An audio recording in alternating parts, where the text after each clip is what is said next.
Tiden 46:22. Det var ett ekipage från Ulricehamn. Nej, det var inte. Okej, förlåt, fel av mig idag. Nummer 3. Nu startar nummer 3.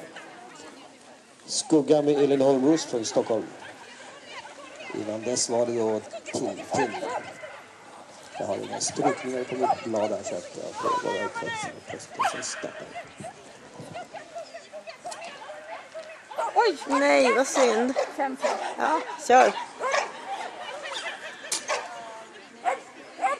Vad smart hon var då. Ja. Oj! Det händer inte ofta. Ja, och nu gick det då.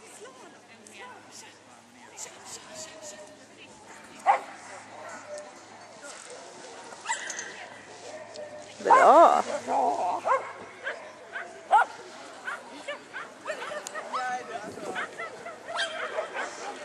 Bra. 15 fel, tiden 49:10 på Skugga.